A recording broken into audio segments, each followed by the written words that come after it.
శ్రీ గురుభ్యో నమః. భక్తులారా, సత్సంగంలో భాగంగా ఇప్పుడు మనం శ్రీ గురు చరిత్ర నుండి కొంత భాగాన్ని పారాయణం చేసుకుందాం. ముందుగా ఒక భక్తి గీతాన్ని కూడా విందాం.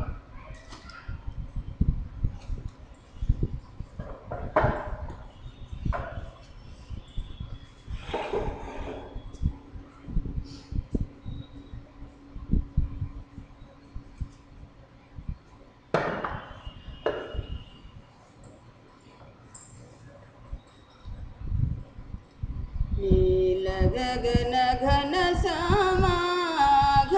श्यामा देवा नील गगन घन श्यामा नील गगन घन श्यामा देवा नील गगन घन श्यामा हानि कलिगिते अवताराలను हानि कलिगिते अवताराలను కూను బ్రోచునది నీవే కావా నీల గగన ఘన శ్యామా నీల గగన ఘన శ్యామా దేవా నీల గగన ఘన శ్యామా చదువులు హరించి అసురుండేగిన జలచరమైతివి ఆగమ రూప వేద విధులనే విధాత కొసగిన ఆదిదేవుడవు నీవే కావా నీల గగన ఘన శ్యామా నీల గగన ఘన శ్యామా దేవా నీల గగన ఘన శ్యామా కడలి మదించగా కదిలే నగమును వెడలి కూర్మమై వీపున మోసి అతివు రూపమై అమృతము దాల్చిన ఆదిదేవుడవు నీవే కావా నీల గగన ఘన శ్యామా నీల గగన ఘన శ్యామా దేవా నీల గగన ఘన శ్యామా సుజనుల కోసం ఎప్పుడే వేషము ధరించదవో తెలియగనేరము పెండ్లి కొడుకువై వెడలినాడవు ఎందుల కొరకో జగదీశ నీల గగన ఘన శ్యామా నీల గగన ఘన శ్యామా ఘన శ్యామా దేవా నీల గగన ఘన శ్యామా.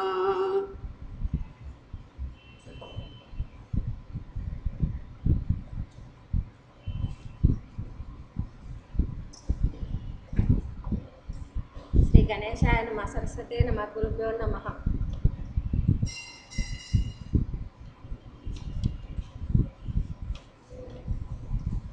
నామధారకుడు నమస్కరించి, ఓ సిద్ధముని, మీరు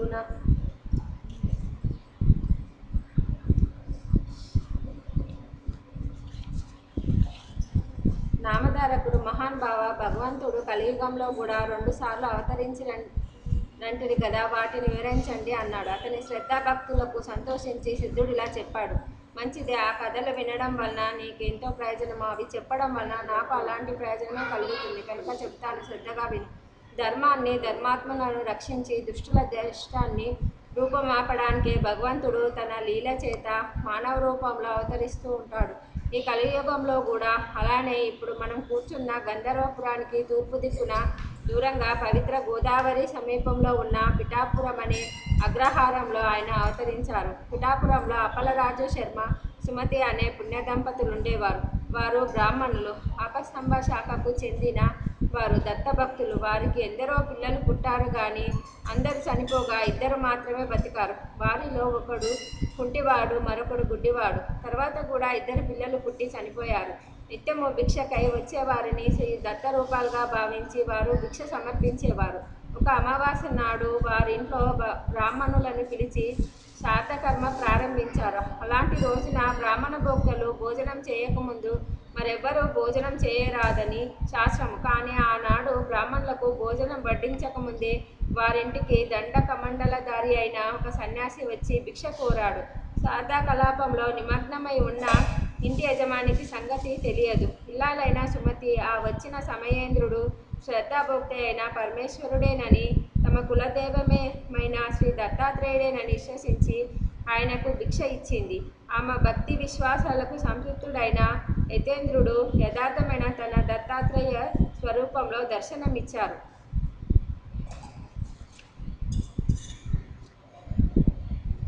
సుమతీదేవి ఆనంద పారవశంతో ఇంటిలోనికి వెళ్ళి పితృశ్రాద్ధాది కార్యకలాపాన్ని కొనసాగిస్తున్న భర్తను పక్కకు పిలిచి, స్వామి, నేను ఈనాడు ఒక అపరాధం చేశాను. చేసిన అపరాధం చెబితే దోషం పోతుంది. శారదా బ్రాహ్మణులు ఇంతవరకు భోజనం చేయలేదు కదా, కానీ ఇప్పుడే ఒక సన్యాసి వచ్చి భిక్షం అడిగాడు. ఆయనే యజ్ఞపతి శ్రద్ధ ఫలభోక్త అయిన శ్రీ దత్తాత్రేయ స్వామి అని భావించి భిక్ష ఇచ్చాను. ఆయన సంతోషించి తన నిజరూపమైన దత్తాత్రేయ స్వామిగా దర్శనమిచ్చారు అని చెప్తూ ఉంటే ఆమె శరీరం రోమచింతమై కంఠం గద్గమై కన్నులు ఆనంద బాష్పాలతో నిండాయి. ఆ మాటలు విన్న రాజు శర్మ ఆమె ముఖంలో తాండవిస్తున్న ఆనంద పారవశ్యానికి ఆశ్చర్యచకితుడై సంతోషంతో, స్వాతి, మనము బ్రాహ్మణులకు భోజనం పెట్టి ఆ శాతకర్మను యజ్ఞభోక్త అయిన విష్ణువుకే కదా అర్పిస్తాము. అటువంటప్పుడు నీవు పెట్టిన భిక్ష భగవంతుడే స్వయంగా గ్రహించాడంటే అది మన మహాభాగ్యము. అది కేవలం నీ విశ్వాస ఫలమే. నీవు చేసిన ఈ మంచి కార్యం వలన నీవేగాక అందరము కృతార్థులమయ్యాము. శ్రీ దత్తాత్రేయ స్వామి మధ్యాహ్న సమయంలో అనేక రూపాల్లో భక్తులను ఉద్ధరించడానికై అతిథి వలె సంచరిస్తూ ఉంటాడని విన్నాము. ఆచరణలో జరిగిన లోపం వలన అతిథి ఆకలితో తిరిగిపోతే సాక్షాత్తు ఆ శ్రీహరే తిరిగిపోయినట్టు నీవు చేసిన పని ఎంతో కళ్యాణకరమైనదని ప్రశంసించాడు. అప్పుడు పరమస్వాది తనకు స్వామి వరమిచ్చిన సంగతి వివరంగా చెప్పింది.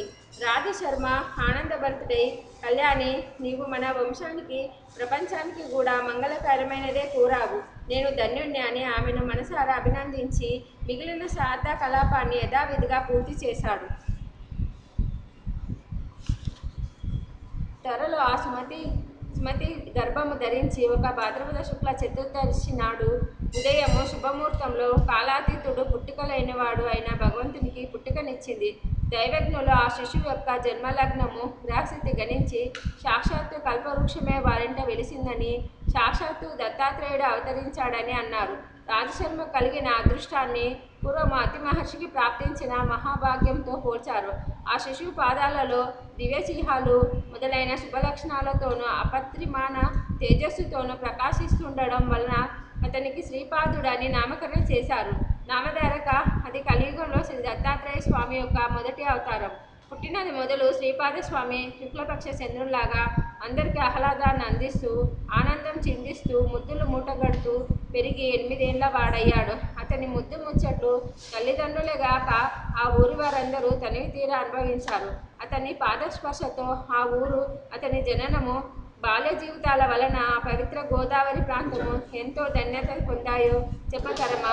8వ ఏట అతని తల్లిదండ్రులు ఒక శుభముహూర్తంలో అతనికి ఉపనయనం చేశారు. సామాన్యంగా అటు తర్వాత వటువును తగిన గురువు వద్ద అధ్యయనం చేస్తే కానీ వేదం రాదు.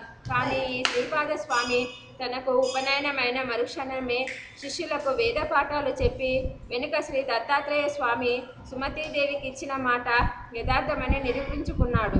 ఇది ఆ భగవంతుడికి తప్ప వేరొకరికి సాధ్యమా? ఇలా శ్రీపాదుడు 16 ఏళ్ల ప్రాయం గలవాడయ్యాడు. ఇంతలో రాజశర్మ తన కుమారునికి వివాహం చెయ్యాలని కన్యాన్వేషణ చెయ్యసాగాడు. అది తెలిసి ఒకనాడు శ్రీపాద స్వామి తండ్రితో, నాయన, నీవు నాకు వివాహం చేయడానికై తగిన కన్య కోసము అన్వేషించనవసరం లేదు. సర్వ శుభలక్షణాలు కలిగిన నాకు తగిన కన్య సిద్ధంగా ఉన్నది. ఆమె పేరు యోగశ్రీ. నేను ఆమెను చేపట్టి సన్యాసినవుతాను. నేను శ్రీవల్లభుడను గనుక నాకు సంతానం లేకపోయినా నిత్యముక్తుడనే అని నిశ్చయంగా చెప్పాడు. ఆ తండ్రికి ఆ మాటలు మనస్తాపాన్ని కలిగించాయి. కన్నులు నీరు కారుతుంటే రాజశర్మ గద్దెస్వరంతో పెళ్లిబుక్కుతున్న పుత్ర వ్యామోహంతో స్వామితో ఇలా వాపోయాడు. అబ్బాయి, నీవు గనుక సన్యాసించి మా దగ్గర లేకుండా పోతే మేము నీటి నుండి బయటపడిన చేప పిల్లల వలె శోకంతో విలవిలలాడి మరణిస్తాము. నీవు సాక్షాత్తు పరమేశ్వరుడివే అయినా మా పుణ్యం వలన మాకు బిడ్డవై జన్మించావు. అట్టి నీవే తల్లిదండ్రులమైన మమ్మలను శోకసాగరంలో ముంచి వెడలిపోవడం ఉచితమేనా? భగవంతుడవు, ధర్మగోప్తవు, ధర్మరక్షకుడవు అయిన నీవే పుత్రధర్మాన్ని నిర్వచించకుంటే ఇలా? నామధారక, ఈ దంపతులకు శ్రీపాద స్వామియే గాక కుంటివాడు గుడ్డివాడు అయిన మరి 2 కొడుకులు ఉన్నారు కదా. రాజశర్మ ఆ 2 ఇద్దరిని శ్రీపాద స్వామి వద్దకు తెచ్చి, నాయన, నిన్ను స్మరించడం చేతనే సంసార బంధం తొలగిపోతుంది. కానీ అవిటివారైన నీ సోదరులు ఇద్దరిని చూసినప్పుడు మాత్రం మాకు మరలా ఈ సంసార బంధాలు పెనరేసుకుంటాయి. వీరితో మా గతి ఏమి అని దుఃఖించాడు. సుమతీదేవి కూడా పొరలుకొస్తున్న దుఃఖాన్ని అణుచుకుంటూ శ్రీపాదుని సమాధానం కోసము ఎంతో ఆర్తితో ఎదురు చూసింది. వారి బాధను గుర్తించిన శ్రీపాద స్వామి అన్నలిద్దరిని తన అమృతాస్తంతో శుషించాడు. సంజీవిని స్పర్శ చేత చనిపోయిన వారికి ప్రాణం వచ్చినట్టు స్వామి స్పర్శ చేత తక్షణమే వారిద్దరూ పాదనేత్రవంతులై సుందర కుమారమైన రూపాలతో ప్రకాశింపసాగారు. సర్వస్వతంత్రుడు, సకల జగన్ నియామకుడు అయిన భగవంతుని మహిమకు సాధ్యాసాధ్యాలు లేవు. ఈ అద్భుత సన్నివేశము కన్నులారా చూసిన ఆ తల్లిదండ్రులకు శ్రీపాదుడు కేవలం తమ పుత్రుడన్న భ్రాంతి పటాపంచలైంది. అతడు లేని చోటే లేదు గనుక అతడు తమ దగ్గర లేకుండా పోతాడన్న వ్యామోహం అంతరించింది. ఈ ప్రపంచమంతా సంతానమే అయిన ఆ ప్రభువును తమ పుత్రుడని భ్రమించి ఇంట కట్టి పెట్టుకోవడం అపరాధమని తోచి సుమతీదేవి స్వామినిలా ప్రార్థించింది. ప్రభు, మీ మాయ చేత నీవు నా పుత్రుడవని భ్రమించాను. నీకు పాలిచ్చి పెంచడం వలన నీవు సర్వలోకాలకు పాలించే జగన్మాతకు ప్రభువన్న సంగతి మరచాను. అనంత కోటి బ్రహ్మాండాలు నీ అందే ఇమిడి ఉన్నాయి. నా భ్రాంతి తొలగించు. అప్పుడు ఆయన తన యథార్థ రూపాన్ని తల్లికి మరొకసారి దర్శింపజేశాడు. ఆ దివ్య మనోహర మంగళ సుకుమార సుందరమూర్తి ఆమె చూస్తుండగానే కోటి సూర్యుల కాంతితో, కోటి చంద్రుల చల్లదనంతో, చూచేవారి దేహాలలోని ప్రతి అణువును అమృతంతో ముంచివేసేలా దర్శనమయ్యింది. అప్పుడు స్వామి అన్నాడు, అమ్మా, నీవిప్పుడు దర్శించిన రూపాన్ని నిరంతరము ధ్యానిస్తుండు. త్వరలో నీకు అజ్ఞానాంధకారాన్ని దాటి నా సౌజన్యము పొందగలవు. నీ కొడుకులిద్దరూ నూరేళ్లు సుఖంగా జీవించి మిమ్ములను భక్తితో సేవిస్తారు. వీరికి విద్య, సంపద, కొడుకులు, మనుమలు అన్ని పుష్కలంగా సమకూరుతాయి. వీరు కూడా లోకవైద్యులవుతారు. ఈ సోదరులిద్దరూ శ్రీపాద స్వామిని భక్తితో స్తుతిస్తుంటే వారితో ఆయన మీ తల్లిదండ్రులకు ప్రత్యక్ష దైవాలుగా భావించి సేవించి తరించండి, నేను సన్యసించాలి అని చెప్పి తన తల్లిదండ్రులకు ముమ్మారు ప్రదక్షిణ చేసి వారి అనుజ్ఞ తీసుకొని వెంటనే సన్యాసించి పాదచారి అయి ద్వారక, కాశీ, బృందావనం మొదలైన క్షేత్రాలు దర్శిస్తూ బద్రి వెళ్ళి అటు తర్వాత గోకర్ణ క్షేత్రానికి చేరాడు. అక్కడ మహాబలేశ్వర లింగ రూపంలో సాక్షాత్తు శంకరుడే నివసిస్తుంటాడు. ఆ లింగాన్ని ప్రతిష్ఠించిన వారు గణేశ్వరుడు. ఈ క్షేత్రాన్ని సజ్జనులకు నిలవు. అందువలన ఈ క్షేత్రాన్ని సజ్జనులను ఉద్ధరించడానికే శ్రీపాద స్వామి అక్కడకు వెళ్ళారని సిద్ధుడు చెప్పాడు. శ్రీ దత్తాత్రేయ గురువే నమః. శ్రీ శ్రీపాద వల్లభాయ నమః. శ్రీ నరసింహ సరస్వతియే నమః.